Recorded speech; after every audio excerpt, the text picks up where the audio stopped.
Título original: Odu, Uma Breve História da Vida. Primeira publicação, em João Pessoa, Paraíba, Brasil.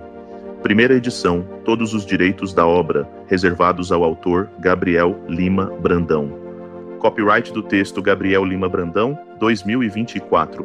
Arte de capa, Aline Velinski. Quinto capítulo, Terra. Sem referência, Zoé não sabia ao certo quanto tempo se passou. Graças ao aumento do calor, estava quase seco do suor.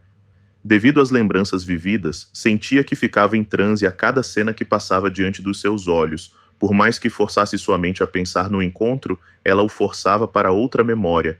Tentando se desvencilhar dessas lembranças, começa a andar de um lado para o outro. O fato de não conseguir se comunicar com Amanda faz sua ansiedade aumentar gradativamente. Pensando consigo mesmo, se questiona se de fato ela viria. Sua boca começou a secar e voltou a suar levemente. Estalando os dedos sem parar, começa a sentir-se desconfortável. Sua dor na coluna ainda permanecia pulsando. Sua mente causava-lhe confusões. O pátio central parecia diminuir de tamanho, e as árvores em volta lhe davam a sensação de estar preso. Percebendo que não estava bem, decide descer as escadas para perguntar a hora a alguém na rua, visto que o parque estava estranhamente vazio. Nem os guardas que faziam a ronda tinham aparecido até o momento. Andando em direção à escada, sente uma grande fisgada nas costas, fazendo-o curvar para frente. Olhando para os pés, percebe que está tremendo involuntariamente e vai em direção ao banco mais próximo para se sentar, na esperança de aliviar as dores. O calor aumentou significativamente e o frescor que antes aliviava agora virara um ar seco. Com certeza ainda é 1 hora da tarde, pensou Zoé. Talvez não tenha passado tanto tempo assim, não há motivos para ficar ansioso. Dizia a si mesmo para manter o controle.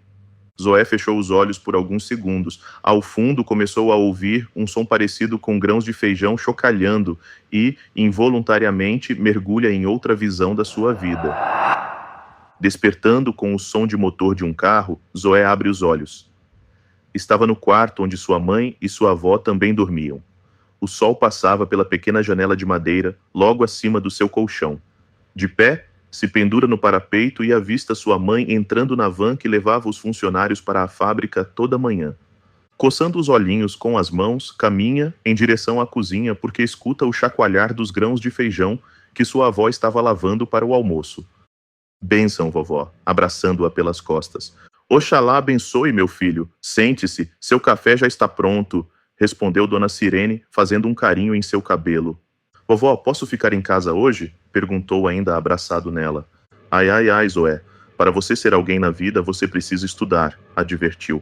Não quero ir sozinho hoje. Perseu sempre passava toda manhã de bicicleta para irem juntos a uma escolinha próxima à vila. Zoé, minha mãe sempre dizia uma coisa para mim. Cabeça vazia é oficina do diabo. Vá tomar seu café da manhã e se arrume para ir estudar. Zoé não era de desobedecer. Então, apenas baixou a cabeça em sinal de frustração por não ter sua vontade atendida e foi em direção à mesa. Sua avó o observava atentamente. Quietinho, ele comia seu tareco mergulhado em um copo de leite fresco. Dona Cirene secou as mãos no avental e dirigiu-se para a mesa. A culpa é minha, vovó, entregou Zoé, já percebendo que essa conversa seria inevitável. Culpa? Não diga isso, Zoé, tentando confortá-lo. Eu devia ter dito a verdade naquele momento. Eu apenas não consegui. Uma única lágrima escorre de seu olho. O que você pensou naquele momento? Dona Cirene coloca o dedo indicador no rosto do neto para remover a gotinha de lágrima. Pensei na gente, pensei na senhora e na mamãe, mas não pensei no Perseu, conclui envergonhado. Meu neto, vovó sempre disse que você é inteligente e você provou isso. Se você tivesse afrontado aquele homem, estaríamos na rua agora. Coragem não é apenas agir, Zoé. Coragem diz muito sobre tomar decisões difíceis. Você tomou uma. Sabedoria é algo que vem com o peso do tempo. Mas e o Perseu, vó? A mãe dele está na rua agora. Na verdade, eles estão. Percebeu que não foi apenas a mãe de Perseu que se prejudicou, mas seu melhor amigo também, pois agora não tinham mais casa. Como disse a vovó, coragem não é só agir. O homem deu uma escolha para ela e ela escolheu. Levantou o queixo dele com as mãos para que olhasse para ela. Eu sei que você não acredita nas crenças da vovó, mas... Dona Cirene olha para uma imagem de um preto velho de madeira, quase sem tinta, em uma prateleira no cantinho da parede junto a uma vela branca de 7 dias acesa e conclui com convicção: eu sei que eles estão bem, Zoé. Retomando a consciência após reviver essa lembrança, abre os olhos e se depara com alguém se aproximando ao longe, no caminho que corta o bosque. Seu coração dispara. Observando atentamente, percebe ser alguém com um grande colar que parecia ser feito de pedrinhas brancas. Por algum motivo, era possível ouvir o chocalho das pedras mesmo de muito longe. Zoé, segundos depois de analisar bem, percebe que não era sua amada, mas sim um senhor. O senhor andava lentamente e a luz do sol parecia segui-lo. Conforme se aproximava, as árvores pareciam responder seu caminhar. Uma brisa fazia dobrar as folhas por onde passava, como se elas estivessem o reverenciando. Alguns instantes depois, o senhor adentrava no pátio de pedra. Zoé tenta levantar-se do banco, fazendo um sinal para cumprimentá-lo, mas sua dor na coluna o inibiu. O velho, entendendo que Zoé sentia dor, sinalizou com a mão para ele se manter sentado e seguiu caminhando em sua direção. O senhor era relativamente alto, mas, devido à idade, era um pouco curvado. Usava um filá branco, com algumas formas geométricas bordadas em dourado. Tinha seu rosto talhado pela idade, tornando sua expressão facial marcante. Seus olhos caídos transmitiam uma força quase hipnotizante. Tinha barba apenas no queixo, branca como neve, que contrastava com o tom preto reluzente de sua pele. Carregava consigo um colar de vários fios com sementes de diversos tamanhos nas cores branca e preta e em ordem aleatória.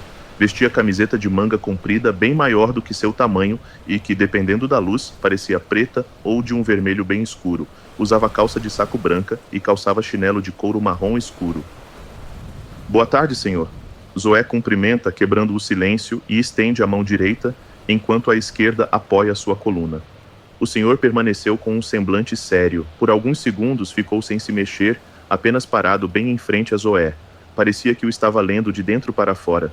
Alguns instantes depois de encará-lo, o senhor abre um sorriso enorme e genuíno, e estende a mão para cumprimentá-lo. Boa tarde, meu jovem, exclamou o velho, cumprimentando-o usando as duas mãos para apertar a dele. O senhor poderia me informar que horas são? Indagou Zoé. Horas? Inclinando a cabeça levemente para o lado, a pergunta soou estranha. Em seguida, olha para o laguinho próximo a eles e responde: acredito que você está precisando de um pouco de água. Cruzando os braços e enfiando a mão em umas das mangas, puxa uma cabaça pequena e inclina-se um pouco mais para entregar a Zoé. Não, eu agradeço. Negando e balançando a mão aberta. Ele insiste: preciso saber que horas são. O senhor então volta à postura inicial e anda para o lado, fazendo um movimento para sentar-se junto de Zoé, que por sua vez não se sentiu confortável com a situação. Beba água, meu filho. O velho deixa a cabaça entre os dois, em cima do banco. Você é pai de santo, é? Indaga Zoé curioso, sem aceitar a água oferecida. O senhor cai na gargalhada, tão gostosa e contagiante que até mesmo Zoé solta um sorriso. Sunsê faz umas perguntas interessantes, menino. Ainda rindo, busca novamente dentro da sua manga seu fumo de palha. Mesmo sem responder às perguntas, Zoé se sentiu confortável para aceitar o oferecido pelo senhor. Pegou a cabaça e, antes de beber, agradeceu educadamente. A água estava extremamente fresca. Assim que tocou sua boca seca, sentiu-se revigorado. A dor da coluna cessou e, em seu lugar, parecia sentir um leve formigamento, como se o tivessem anestesiado.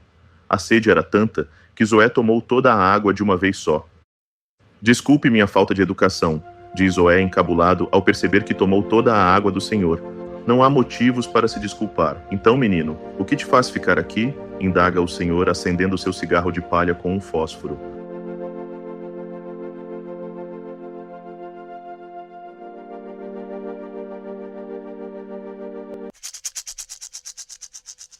Sexto capítulo, Terra.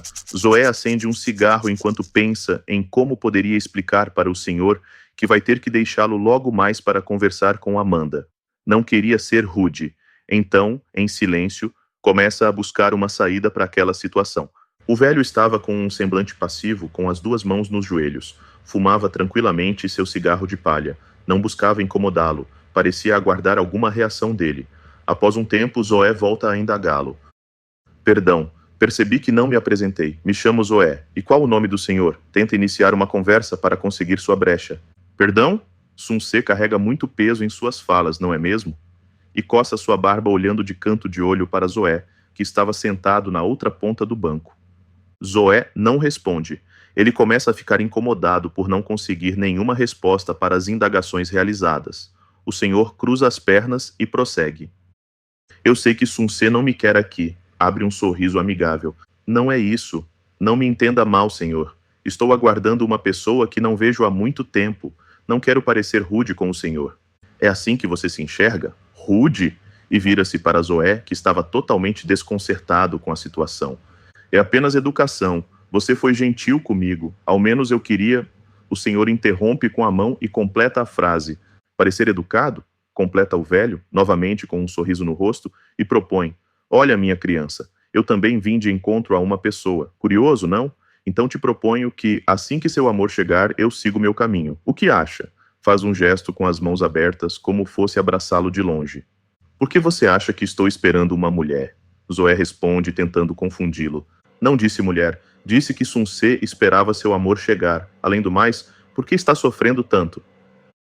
O senhor faz perguntas difíceis. Penso que minhas perguntas são simples, mas a forma que Sun-se escolhe respondê-las é que é complicada. De fato, espero uma mulher chegar. Queria ficar sozinho para conseguir colocar minhas ideias no lugar, mas está tão difícil. Envergonhado, Zoé olha para baixo. Não consegue organizar seus sentimentos?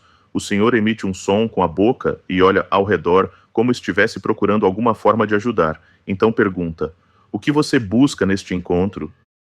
Seu perdão, não queria ter discutido com ela. As palavras saem difíceis da boca de Zoé. Não, o perdão é um objetivo. Vou tentar novamente. O que você espera de tudo isso que está fazendo? Pergunta o velho. Não entendi. Estou aqui porque quero reconquistá-la.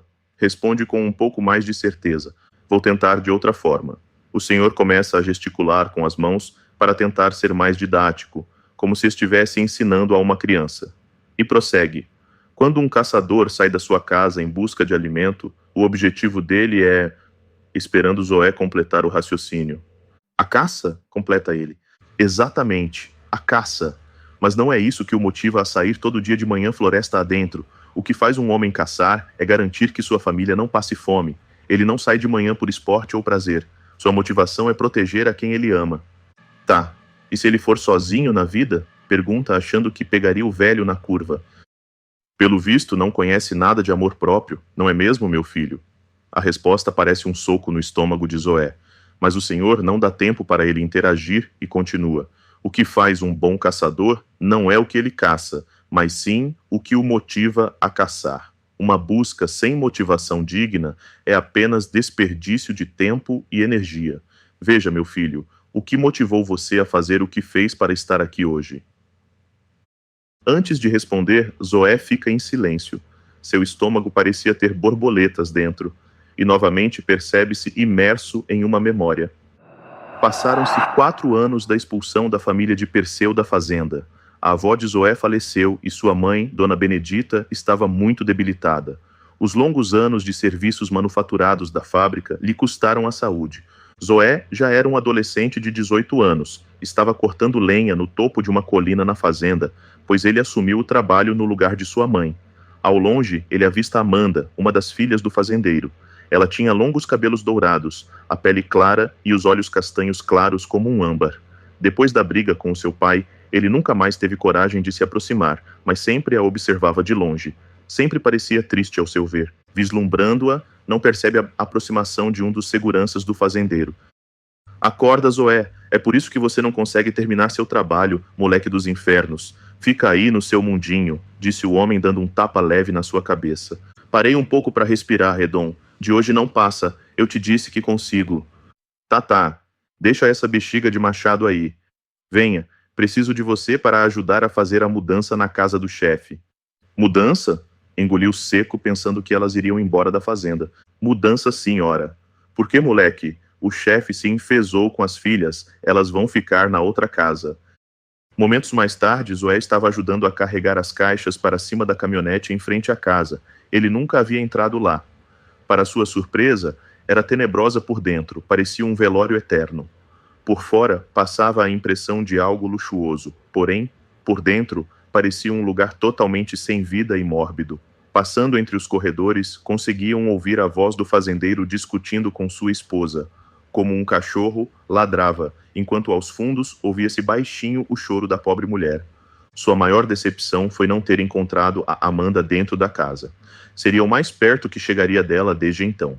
Com a última caixa nos braços, esforça-se para colocá-la em cima da carroceria.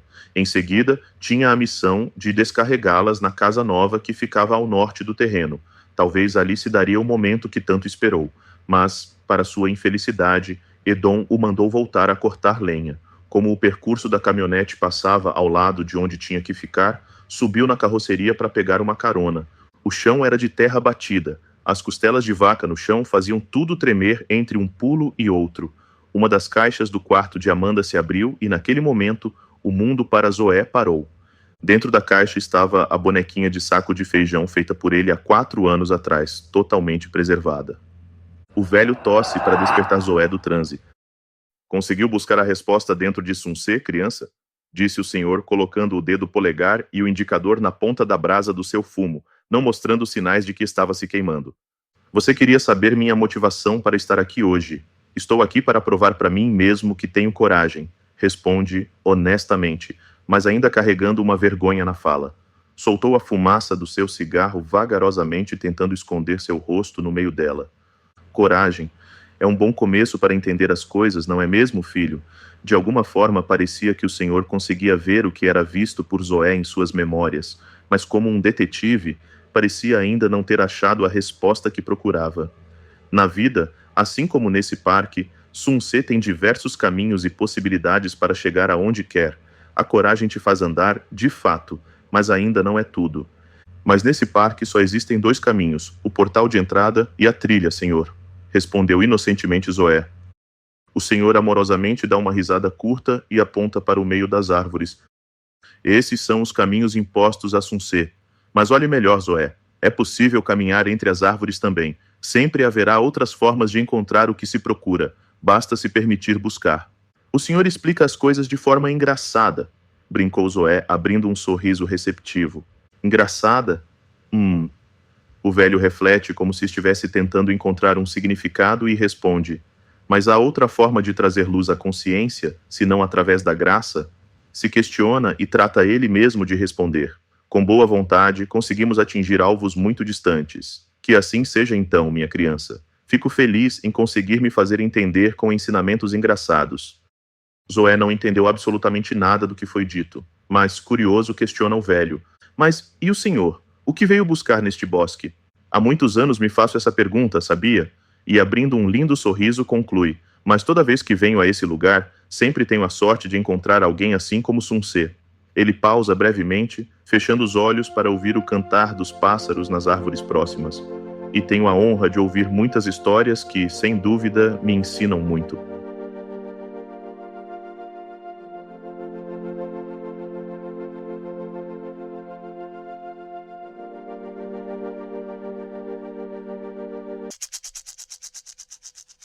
Sétimo capítulo, Terra. Zoé e o velho começaram a criar uma conexão. De alguma forma, Zoé começou a projetar naquele senhor uma relação de pai e filho que nunca teve. Sentindo-se mais à vontade com sua presença, percebeu que ele transmitia uma paz contagiante. Suas perguntas provocativas pareciam curar sua alma, e com exemplos simples, ele transmitia muita sabedoria. Muito bem, menino. Observando Zoé hipnotizado pelas árvores e aproveitando o momento para se aprofundar um pouco mais em seus sentimentos.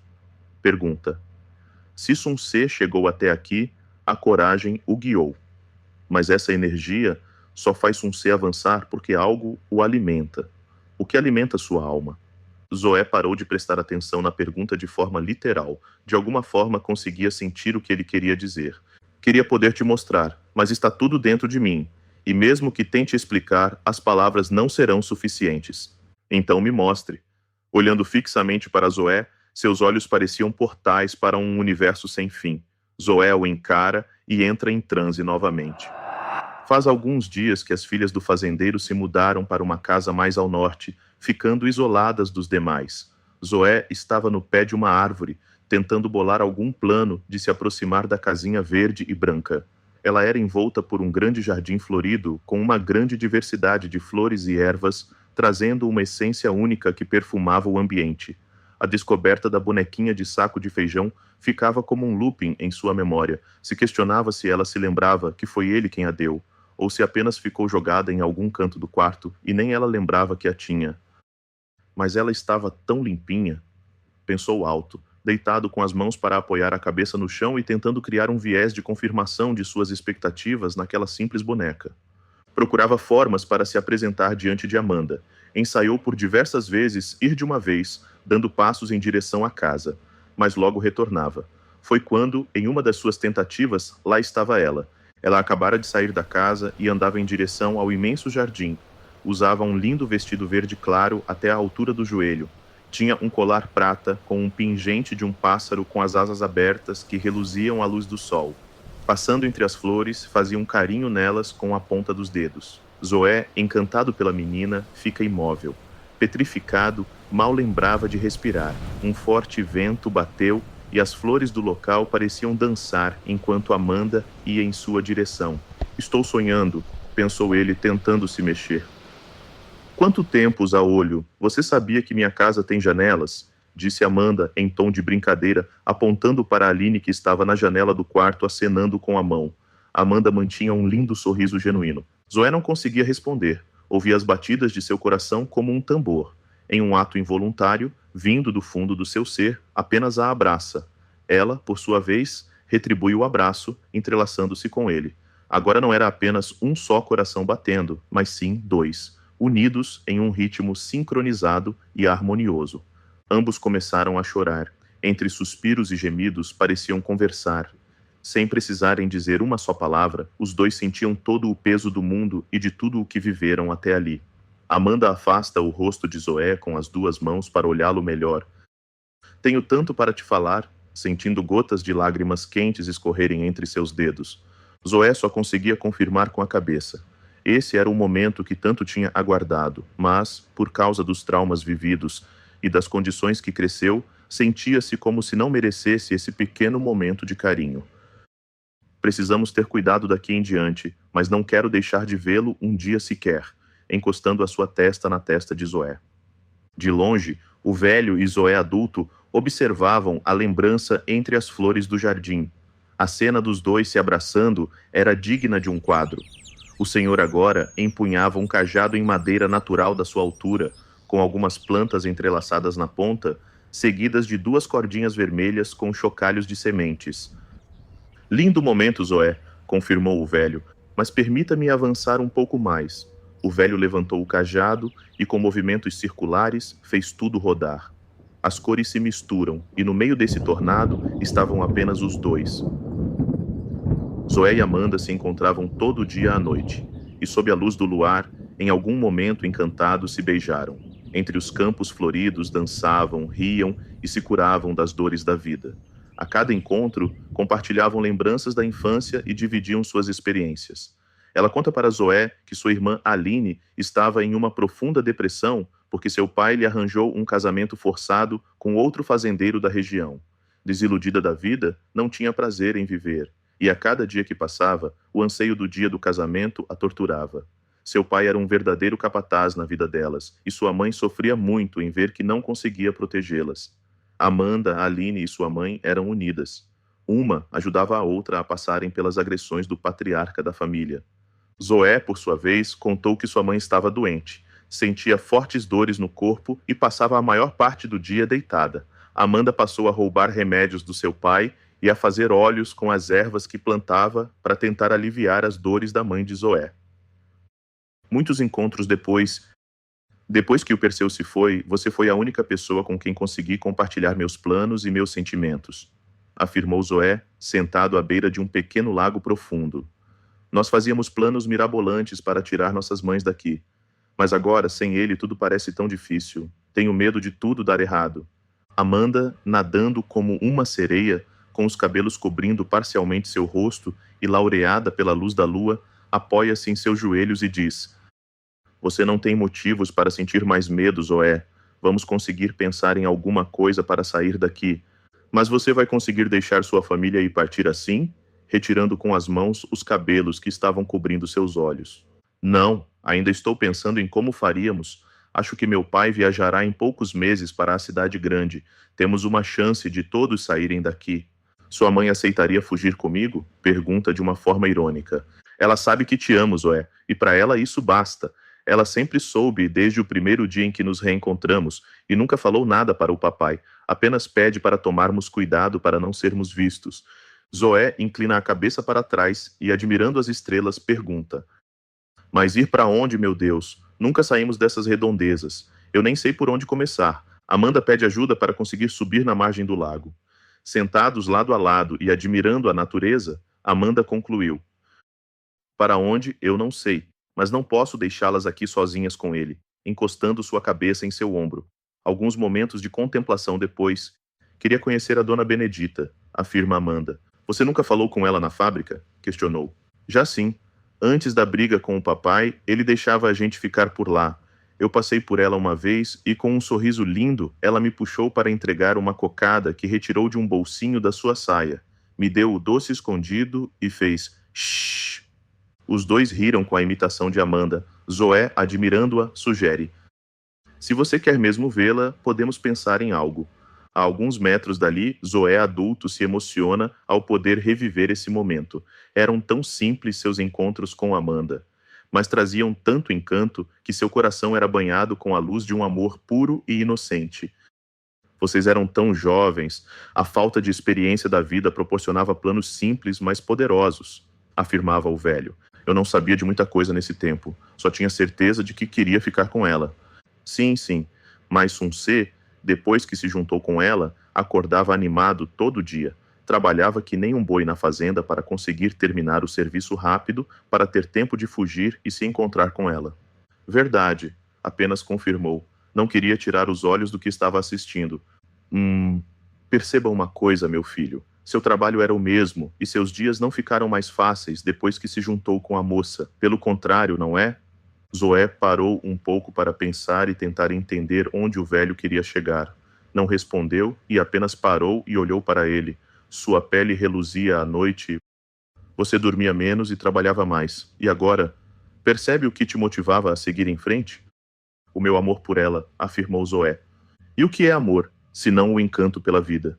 Quando se ama, por mais dura que seja a vida, nada te desmotiva. Não há doença que não se cure, não há desafio que não seja superado. Sun Ce dá o melhor de si sem esperar receber nada em troca. Zoé não responde, apenas continua observando ele e Amanda à beira do lago. O velho deixa Zoé ficar mais algum tempo antes de partirem.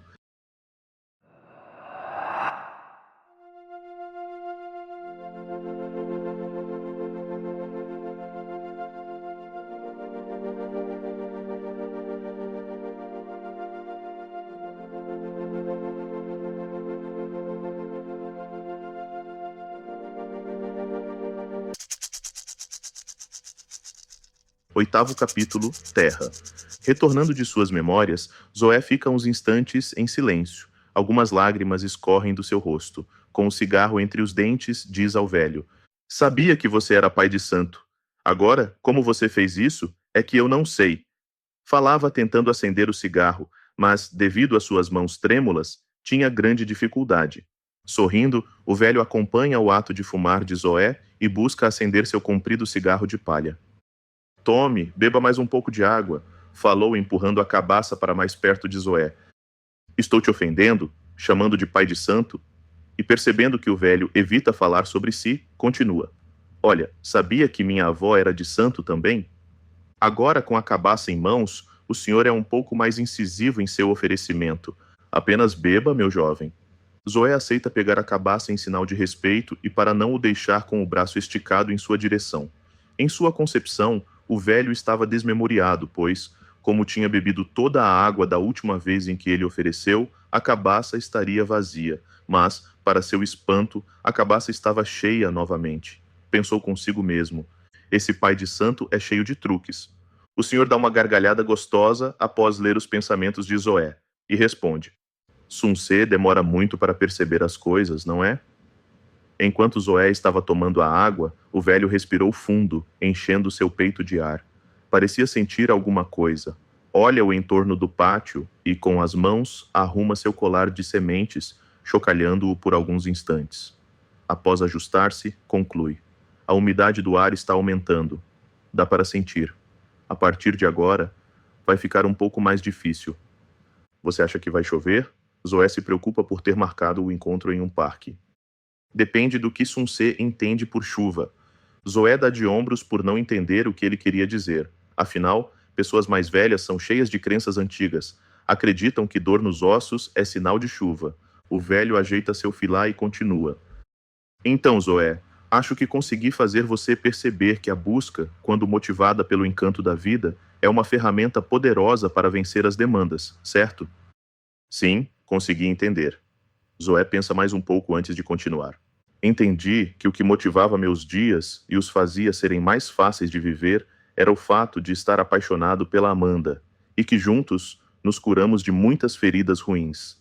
Muito bem, mas a Amanda não está com Sun Ce agora, não é? Indaga o velho, de forma carinhosa. Zoé desvia o olhar e foca no laguinho dos cágados que, como um pequeno pântano, parecia soltar uma leve neblina. Ele não queria responder aquela pergunta. Então, sabiamente, o velho tenta aliviar o desconforto de Zoé com outra abordagem. Sun Ce passou por muita coisa nessa caminhada. Isso eu consigo enxergar, mas ajude esse velho a entender como isso começou. Por que você se importa com isso? Zoé fica um pouco ríspido. Esse assunto não é fácil para ele. O lado bom de ser velho é que já vivi inúmeras histórias, desencontros e emoções. Talvez, se Sun Ce compartilhar comigo, quem sabe eu não consigo ajudar Sun Ce a se aconselhar com... Zoé o interrompe. Esse é um momento da minha vida. É tão confuso. Parece que tudo aconteceu tão rápido. Eu não consigo organizar minhas lembranças. Zoé começa a sentir que, de fato, o ar ficou muito úmido. Era possível sentir suas roupas ficando geladas pelo acúmulo de água. Com vergonha, foca em olhar para o chão. Ele não consegue mais olhar diretamente para o Senhor. Sim, quando falamos de sentimento, as coisas geralmente ficam confusas mesmo. Deixa eu te ajudar a organizar isso dentro de Sun Ce, colocando a mão em seu ombro. Não me leve a mal, Senhor. Eu não consigo... Não sei nem por onde começar a te contar. Deixa que eu te guiarei. Tudo tem um início, e quero voltar para a raiz dessa árvore que é sua vida. Dando 2 tapinhas nos ombros de Zoé, os dois mergulharam em diversas memórias, e como em um cinema assistiram. Zoé nasceu em uma pequena vila no interior do país, um local extremamente afastado e muito pobre. Eram basicamente isolados do mundo. Essa vila pertencia a um latifundiário, e todos que lá habitavam trabalhavam na fazenda e na fábrica de produtos manufaturados quase que obrigatoriamente. Ao redor da fazenda, por muitos quilômetros, não havia nada além da estrada e terras a se perder de vista. Zaolho! Gritavam as crianças em volta de Zoé, por este não conseguir enxergar uma pequena bolinha feita de sacos de farinha que caíra no meio da plantação de trigo durante uma partida de futebol. Foi quando apareceu Perseu. Um menino um pouco mais velho que os demais. Empurrando algumas crianças e dando bofetadas em outras para espantá-las dali, entregou a Zoé a bolinha, que estava a uma distância curta de onde ele tateava o chão para encontrá-la. Daquele momento em diante nasceu uma grande amizade. Zoé sempre foi muito reprimido, sentia vergonha de si mesmo. Já Perseu era forte como um touro e corajoso como um herói de histórias em quadrinhos. Os dois se completavam. Zoé era sempre calmo. Tinha uma visão mais ampla das coisas. Sempre achava uma solução mais inteligente. Já Perseu queria resolver tudo na base da força e persistência. Na escolinha construída a muito custo pela mulher do fazendeiro e mãe de Aline e Amanda, tinha aulas básicas apenas de português e matemática. O fazendeiro não concordava em educar aqueles pobres meninos. Foi a professora que notou que Zoé não conseguia aprender por não enxergar direito. A mãe das meninas, escondida do fazendeiro, marcou um exame para o garoto com o médico da família e comprou seus primeiros óculos. No dia de entregá-los, marcou com Zoé atrás da fábrica. Ele, sempre junto de seu fiel escudeiro Perseu, foi de bicicleta para receber esse presente tão esperado. Ao chegarem, a professora os aguardava com suas 2 filhas. Amanda foi a primeira pessoa que Zoé viu com nitidez após colocar os óculos. repleto de emoção por conseguir enxergar o mundo à sua volta, pulava e abraçava todos ali presentes, ria descontroladamente, demonstrando a mais pura alegria que uma criança conseguia expressar. Nesse momento, surge o nascimento de uma nova amizade. Sempre depois da escola, os meninos iam correndo brincar com as meninas. Elas, por sua vez, não tinham convivência com as demais crianças da fazenda, e com autorização apenas de sua mãe, iam escondidas brincar com os meninos até dar o horário de encerramento da produção da fábrica. E assim foi por muitos anos. Aos 14 anos, Zoé tem, pela primeira vez, o contato com um outro tipo de amor. Por ainda ser criança, era apenas um sentimento não desenvolvido. Não era a atração de um homem por uma mulher, mas sim um sentimento de querer tê-la por perto. Para demonstrar esse afeto, passou dias aprendendo com sua mãe a costurar e, da forma mais simples, fez uma bonequinha com sacos de feijão para dar a Amanda. No dia da entrega, Perseu e Zoé seguiam de bicicleta por uma estreita estrada de terra entre as plantações de trigo em sentido à fábrica. Perseu sempre à frente, enquanto Zoé andava um pouco mais vagaroso. Estava tomando cuidado para não derrubar o presente que tinha colocado em uma sacolinha de cartolina feita por ele mesmo, pendurada no guidão de sua bicicleta. O sol do entardecer laureou os campos de trigo. O cheiro de terra e mato dominavam o local, sinalizando uma possível chuva. Perseu vira-se para trás e motiva seu amigo a ir mais rápido, sempre com um sorriso no rosto. Zoé, por sua vez, tentando acompanhar seu melhor amigo, estava mordendo a língua para fora em sinal de esforço máximo. Ao chegarem, Amanda é surpreendida com o presente que Zoé, envergonhado, entregou. Retribuiu com um abraço sincero e um beijo na bochecha. Já Aline e Perseu brincavam de espadinha, com 2 cabos de vassouras quebrados ao meio.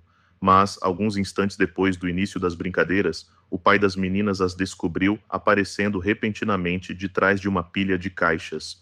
O ódio que o pai sentiu ao ver suas meninas brincando com os meninos da vila foi tanto que urrou aos 4 ventos, amaldiçoando-os. As crianças, por sua vez, tomaram um enorme susto. Os meninos ficaram paralisados, e o fazendeiro ordenou que suas filhas fossem para perto dele. "Sumam daqui!" gritava o fazendeiro. Perseu pega na mão de Zoé para guiá-lo e tirá-lo dali, enquanto o fazendeiro continuava as ofensas.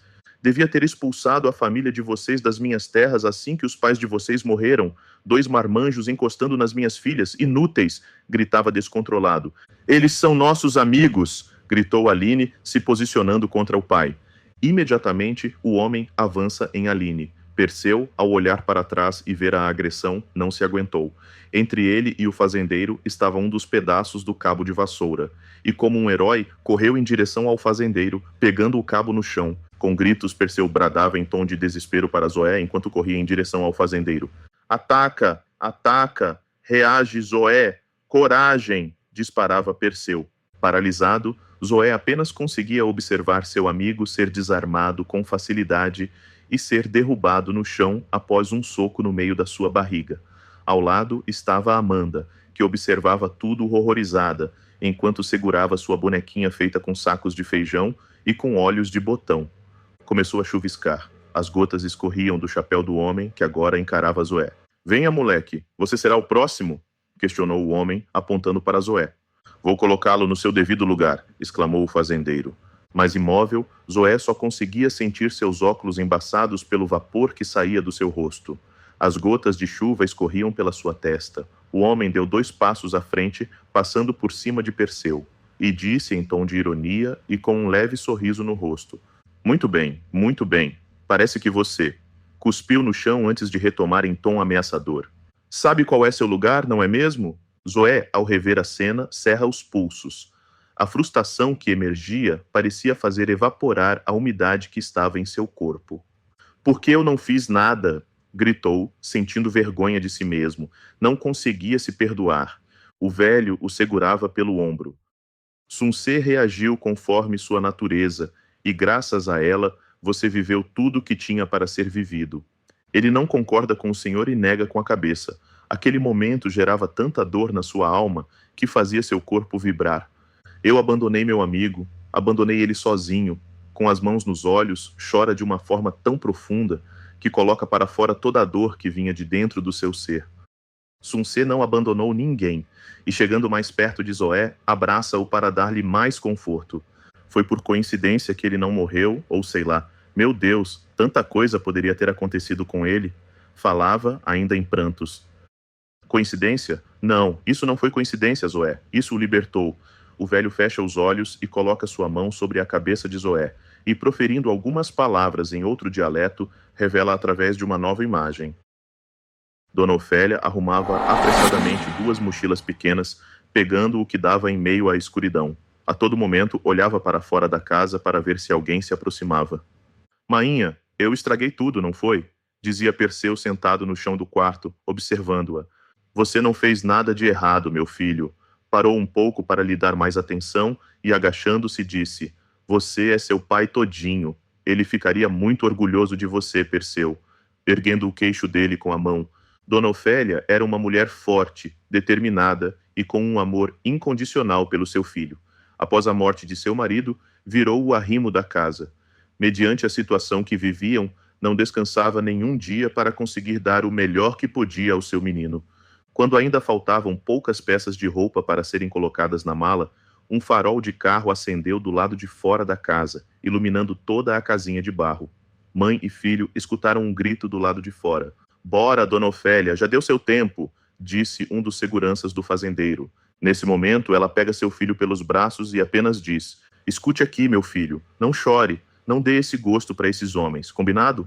Perseu balança a cabeça em sinal positivo. Em meio ao clarão que estava iluminando toda a casa, Dona Ofélia e seu filho saem pela porta. Por não conseguirem enxergar muita coisa, colocam as mãos em frente aos olhos. Antes de seguir com aquele homem, ela se vira e retira, do batente de cima da porta, um antigo pingente de bronze com uma espada e escudo cruzados. Pertencia a um colar do seu marido, que havia deixado lá como um amuleto de proteção para sua família. Indo em direção ao carro, o homem se põe à sua frente e ordena: andando, apontando para a estrada de terra. Os olhos de Dona Ofélia pareciam cristais de fogo. Ela não demonstrou um pingo de tristeza ou medo perante o homem. A cada passo que davam, a vila ficava mais distante. Por diversas vezes, Perseu olhava para trás como se estivesse esquecendo alguma coisa. O carro o seguia, iluminando o caminho. Mainha, vou abandonar o Zoé sozinho nesse lugar? Disse com dor no peito, olhando a vila se afastar. Um dia, meu filho, voltamos para buscá-los. Ela olha para o céu estrelado, buscando alguma confirmação divina, e repete: um dia. Chegando na porteira de entrada, o homem buzina, sinalizando para eles pararem de andar. Saindo do carro, vai em direção à porteira para abri-la. Chegamos. Olha aqui, Ofélia. Se você for para a esquerda, vai andar muitos dias até encontrar outra fazenda. Talvez te aceitem lá. Falava com um tom irônico e debochado. Continuou. Agora, se for para a direita, muitos quilômetros à frente tem uma pequena cidadezinha. Dizem que lá não tem muitas pessoas de bem. Rindo, responde: Abra esse bendito portão, ordena Ofélia. O homem levantou as mãos, rindo como se tivesse sido rendido, e libera a passagem dos dois. Depois de algumas horas caminhando no escuro total à beira da estrada de terra, Perseu, já cansado, passa a ser levado nas costas de sua mãe. Ela segurava suas pernas com os braços e em cada mão segurava uma mochila. Nada a faria parar de andar. Ao longe, houve aproximar-se um caminhão. Instantes depois, a estrada foi iluminada pelos faróis. Desacelerando, o caminhão parou atrás de Ofélia. Boa noite, madame! Gritou o homem de dentro do enorme caminhão. Ofélia o ignora e continua caminhando. Por sua vez, o homem andava vagarosamente com o caminhão, evitando jogar poeira em cima deles. Ao ultrapassá-la, parou novamente e saiu do veículo para falar com a mulher. Boa noite, madame, insiste ele. Me chamo Gutenberg e estou indo para outro estado. Teria como ajudá-la a chegar em algum lugar? Gutenberg era um homem branco, enorme. Possuía uma barriga volumosa, mas era incrivelmente forte. Seus braços e pernas pareciam ser 4 vezes maiores comparados aos da Ofélia. Usava uma bota escura, uma calça jeans, uma camisa listrada marrom e um chapéu de vaqueiro. Um típico lenhador. Ofélia parou de caminhar. Sua feição era séria. O suor corria em seu rosto. Seus olhos pareciam chamas na escuridão. Ela enrijece seu corpo, preparando-se para o pior. Estava pronta para revidar qualquer tentativa daquele homem. Perseu adormeceu em suas costas e não despertou em nenhum momento. Não estou interessada na sua vida. Saia da minha frente e siga seu caminho, ordenou. O homem, em sinal de respeito, retira o chapéu e inclina-se levemente para a frente, parecendo reverenciá-la. Não quero aborrecê-la. Se assim deseja, que Deus possa guiar vocês onde quer que estejam indo. Assim que retirou o chapéu que tinha colocado na frente do seu peito quando a reverenciou, Ofélia reparou que ele usava um colar semelhante ao seu pingente. Porém, havia 2 machados cruzados, ao invés de uma espada e escudo. Isso chamou-lhe a atenção. O homem, respeitando sua vontade, segue em direção ao caminhão. Então ela toma coragem e diz: Espera! O velho, sempre ao lado de Zoé, assistia àquela memória que não pertencia a ele a poucos metros de distância. Observam Ofélia, com a ajuda do homem, colocar Perseu no caminhão. Depois, ele a ajudou a subir. Não porque ela não era capaz de fazê-lo, mas pelo cansaço do esforço físico feito até ali, e assistem o caminhão partir. Ainda na beira da estrada, o velho, laureado pela luz natural das estrelas e da lua, olha para Zoé e o conforta. Suncê é merecedor de ver isso. Veja, Zoé, há pouco falava sobre coincidência. Eu não acredito nisso. Se Suncê tivesse afrontado aquele homem, vocês também estariam na beira da estrada. Agora te pergunto, será que todos, fazendo o número 5 com a mão, iriam escolher a mesma direção que ela escolheu? Será que com uma senhora no grupo, vocês chegariam tão longe como a Ofélia? Será que o destino de Perseu não mudaria caso todos vocês entrassem naquele caminhão? Zoé não responde ao velho. Ele se mantém olhando o horizonte, no sentido em que partiu o caminhão. Suncê carregou dentro do seu peito a vergonha de achar que abandonou Perseu. Colocou as mãos nos ombros de Zoé e concluiu: Por mais que ele já tenha te dito que não se sentiu abandonado, Suncê não consegue se perdoar e fica alimentando essa sensação de dívida eterna. Consegue perceber isso, meu filho? Zoé apenas balançou a cabeça em sinal positivo. O velho, por sua vez, revela o desfecho dessa história, colocando as mãos em sua cabeça. Ofélia e Perseu seguiram com Gutenberg. Em muitos dias de viagem, passaram por diversos estados, e durante o caminho se conheceram melhor. O homem manteve sua palavra e ajudou Ofélia em todo o percurso. Zoé viu, de forma breve, o destino da família de Perseu. Ofélia terminou ficando na cidade grande onde Gutenberg morava. Como não tinha condições de alugar uma casa, de bom grado ele lhe ofereceu a sua própria para os dois ficarem lá até conseguirem ajeitar suas vidas. Sempre viajou muito devido à sua profissão. Depois de meses de convívio e uma verdadeira amizade, eles se apaixonaram e tornaram-se uma família. O homem assumiu o papel de pai de criação de Perseu. Como padrasto, tratava-o com muito amor e carinho, ensinava a ele tudo o que sabia. Como companheiros, faziam muitas viagens juntos. Seu interesse por logística foi motivado pelo padrasto. Perseu desbravou todo o país. Descobriu que a condição vivida por sua família no local que residiam antes não condizia com a grandeza do mundo lá fora. Estudou, aprendeu novos costumes e conheceu novas tecnologias que nunca imaginou que existissem, mas nunca esqueceu do seu melhor amigo, Zoé, que ficou ainda 4 anos isolado naquele mundo paralelo. Devido ao fato de que a situação financeira nessa nova realidade não era favorável e do custo da viagem até a longínqua fábrica do fazendeiro ser muito alto, Perseu aguardou e planejou dia após dia até o momento oportuno para resgatá-lo.